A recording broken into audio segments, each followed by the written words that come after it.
एक बारिश होगा सारा गर्मी खत्म। 2 बजे डेली बारिश होगा। वर्षा की बूंदें गोल क्यों हो जाती हैं? रेगिस्तान में अगर हम पेड़ लगा दे तो वहाँ बारिश होने लगेगी कि नहीं? समुद्र में देखिएगा ज्यादा दूर तक दिखाई नहीं देगा। अब हर हफ्ते आपको टेम्परेचर डाउन होना। देखिए वर्षा तो आप जो जानते हैं वो आसवन विधि द्वारा जो वर्षा होती है, संवहनीय वर्षा, जो पानी यहाँ पे पानी है ये भाप बन के कहाँ जाएगा? ऊपर। पानी भाप बन के ऊपर जाएगा, क्या बनाएगा? बादल। कहीं पेड़ पौधा है तो पेड़ पौधों की जो पत्तियां होती हैं इसमें भी वाष्प उत्सर्जन होता है। पेड़ पौधों की पत्तियां भी वाष्प उत्सर्जन करती हैं कि नहीं? ये भी क्या बनाएगा? बादल। और जहाँ समुद्र रहेगा वो भी क्या बना देगा? बादल। बादल। तो बताइए रेगिस्तान में अगर हम पेड़ लगा दे तो वहां बारिश होने लगेगी कि नहीं? हो जाएगा, क्योंकि पेड़ लगा देंगे तो पेड़ क्या करेगा? वाष्प ऊपर भेज देगा। वाष्प लगा क्या कर देगा? ऊपर भेज देगा। और जैसे ऊपर भेजेगा वहां क्या बन जाएगा? बादल। तो बादल बनने में दो ही चीज, एक समुद्र की जल का भाप बनकर ऊपर उठना और दूसरा पेड़ पौधों से वाष्प बनकर ऊपर उठना। और उससे क्या बना लेते हैं? बादल। ऊंचाई पे जाएगा टेम्परेचर में कमी आएगी कि नहीं? ऊंचाई पे जाने पे कितने डिग्री की कमी आएगी? 1 डिग्री। कितने मीटर की ऊंचाई पर? 165 मीटर की ऊंचाई पर टेम्परेचर में कितनी कमी? 1 डिग्री सेल्सियस। कितनी डिग्री सेल्सियस? और उसके कारण संघनन की क्रिया स्टार्ट हो जाएगी और वर्षा की बूंदों को प्रिसिपिटेशन कहते हैं। पृष्ठ तनाव के कारण वर्षा की बूंदें कैसी हो जाती हैं? गोल। वर्षा की बूंदें गोल क्यों हो जाती हैं? पृष्ठ तनाव के कारण। पृष्ठ तनाव किसी भी स्वतंत्र चीज को क्षेत्रफल कम से कम करना चाहता है, तो किसी चीज का क्षेत्रफल कम करने के लिए उसे क्या करना पड़ेगा? गोल। किसी चीज को गोल कर देंगे तो क्षेत्रफल क्या आ जाएगा? कम। जैसे आप कोई कागज वो जगह फेंकना होता है तो धक्का मोड़ के इसे गोल कर देते हैं, कम जगह लिया फेंक दिया, ऐसे ना फेंक देता है। कोनो चादर उधर फेंकना है या कोना में रखना है तो धक्का गोलिया दिए, इसे रख दिए। तो कोई भी चीज जब गोल कर देंगे तो एरिया कम लेगा। जैसे आप लोग का दिमाग गोल क्यों? कम एरिया। सबका दिमाग उसी हिसाब से। किसी किसी के तो ज्यादा ही कम लगता है, देखने में लगता है ये अमरूद बराबर दिमाग लचीदाना बराबर।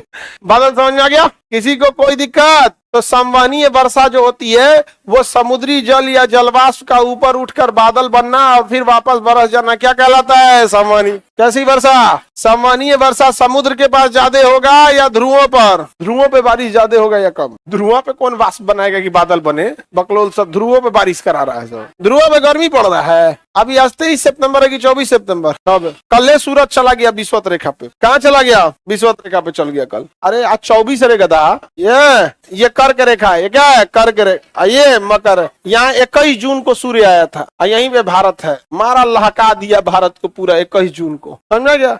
अब सूर्य वापस गया, यहाँ पहुंचा है 23 सितंबर को। तो जून के बाद यहाँ वापस गया 23 सितंबर। अब यहाँ जाएगा 22 दिसंबर को। 22 दिसंबर को जाएगा। अब हम लोग यहाँ टेम्परेचर डाउन होना चालू हो जाएगा। अब हर हफ्ते आपको टेम्परेचर डाउन होना दिखेगा। और एक बारिश जहां हुआ तो जो टेम्परेचर धीरे धीरे डाउन हो रहा था उसको डायरेक्ट गिरा देगा। एक बारिश होगा सारा गर्मी खत्म। बारिश हुआ कब? अरे बाबू तो जो सुबह में बारिश हुआ था ना वो ये वाला बारिश था, वर्षा स्तरी। बस एक बार हो जाए। कौन वाला? कपासी बरसी। किसी को दिक्कत? बारिश होकर खत्म हो जाएगा। तो जो संवहनीय वर्षा है वो वही होती है जहां समुद्र हो और गर्मी ज्यादा पड़े। जहां समुद्र हो और गर्मी ज्यादा होगा तो भाप बनेगा, और समुद्र रहेगा तो भाप बनने के लिए पानी अवेलेबल रहेगा। तो सबसे ज्यादा गर्मी पड़ती है विषुवत रेखा के पास से। अब विषुवत रेखा के पास समुद्र भी है। विषुवत रेखा पे गर्मी भी पड़ती है बीचों बीच वाली रेखा पे, और यहाँ समुद्र भी है। तो सबसे ज्यादा संवहनीय वर्षा कहाँ होगी? कहाँ पे? विषुवत रेखा। संवहनीय वर्षा तो सिंपल सी बात है यहाँ पर। तो सबसे ज्यादा संवहनीय वर्षा कहाँ होगी? विषुवत रेखा के पास, डोलड्रम के पास। डोलड्रम के पास कोई दिक्कत ही नहीं होता। डेली बारिश होती है वहां पे। 2 बजे डेली बारिश होगा। दोपहर 2 बजे डेली बारिश होगा और 4 बजे तक। दोपहर 2 बजे से 4 डेली टाइम से पर डे। क्योंकि विषुवत रेखा गर्मी पड़ेगी, वहां बादल, वहां पे क्या है? समुद्र है। भाप बनेगा फिर बरस जाएगा, फिर भाप बनेगा फिर बरस जाएगा। सुबह धूप निकलेगा 6-7 बजे तक। अलग अलग मौसम में धूप निकलने का टाइम अलग है, लेकिन 2 बजते बजते एकदम कड़कड़ा जाएगा एकदम वहां पर। समझा क्या? कड़कड़ा जाएगा और उसका बरस जाएगा। समुद्र में देखिएगा ज्यादा दूर तक दिखाई नहीं देगा। रीजन क्या है? कि वो पानी भाप बनकर लगातार ऊपर उठ रहा होता है।